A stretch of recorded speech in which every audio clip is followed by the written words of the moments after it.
He's back, and this time with cinemas across the nation asking for federal help, saying they may not survive COVID-19 shutdowns without that funding. Industry leaders are asking for unspent funds from the CARES Act to go partly to movie theaters. They're also hoping the Restart Act passes, which is a bill that would help venues and other businesses by extending the Paycheck Protection Program. With limited reopenings in some Southern California counties, is it safe to sit in an indoor theater with strangers for hours? Who better than our Rick Adams to join us this morning in studio to give us all the facts, ma'am. Hi there, Rick. Good morning, What's guys. up? Good morning. Well, you allow me in the studio, so I think we're safe, the three of us, to watch a movie together because we do it together in the mornings. Okay? You're way over there, though. That's true. Well, the coronavirus is like actually a terrible disaster movie gone wrong. It's hardly surprising then that so many of us miss the days of being able to take shelter in a giant darkened room, to lose ourselves in the next blockbuster or rom-com, to literally take our minds off the trials of living through COVID, make it stop. But as you already asked, Giselle, the big question is, should we go back to the movies? Well, let's get virtual.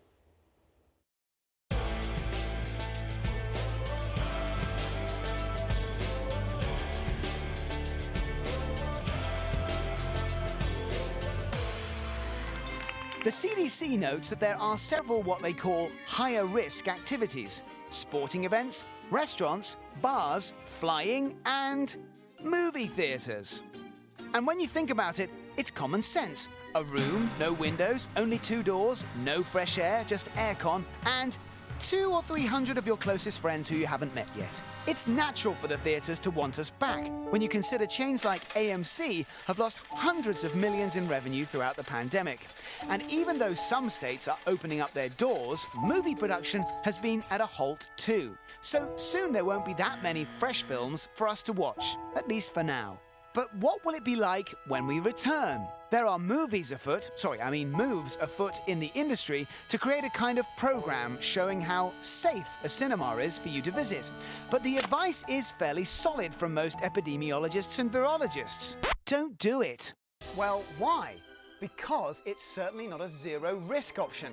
We're being asked to limit gatherings, not be indoors with people we can't vouch for where they've been, and certainly not take our masks off. And if you eat popcorn or drink, which is what most of us are programmed to do when we watch a movie, then it might be even harder to keep a mask on your face. And if a bit of popcorn gets stuck in your throat and you cough, will that throw the entire place into a panic? What we know is that the virus is spread through aerosolized droplets that come out of our mouths when we talk or laugh. Okay, so does that mean that watching comedies are out then? But people talk less in movies and also face the same direction, so that will slightly reduce the transmission risks. That is, until someone sneezes. Achoo! Hey! Where did everybody go? It's just my allergies. So what about enforcing the masks and no eating or drinking idea then? It's not like there's going to be an air marshal like on a plane. So will the theaters have to hire people with night vision goggles? Sure, there are some good tips, like buy digital scannable tickets on your phone, eat at home, don't drink a beverage there unless you really have to, and try not to use the bathrooms, which may make you regret drinking that 14-gallon soda. Wipe down whatever you're about to touch, take sanitizer, wear a visor and a mask. Oh, I hope it's not a 3D movie, otherwise the glasses are going to be really tricky to put on. And also, make sure that the seating is spaced out, man. But the hard truth about all of this is that the CDC and many other specialists believe that a movie theater is higher risk. And if you follow their guidelines, that means 14 days of staying at home afterwards.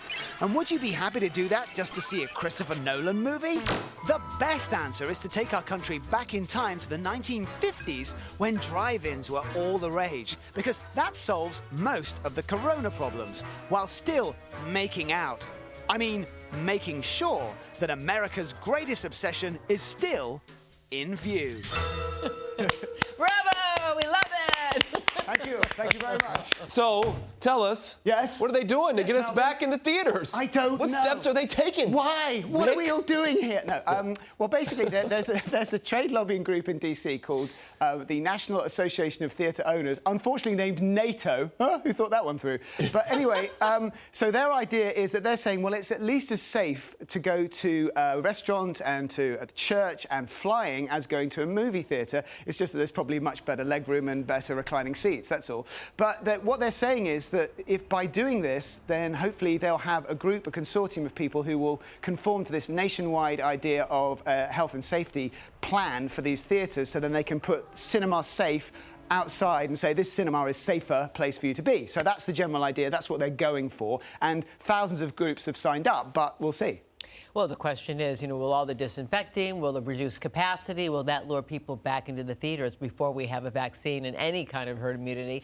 I don't know if I would, as much as I'd love to go back. I think that's the question. I mean, they can make it safe, but will people feel safe to want to get back out there? And if you go and see a comedy movie, people are going to be laughing and like, ha ha, and expelling air. So you're like, oh. You have just sealed the deal.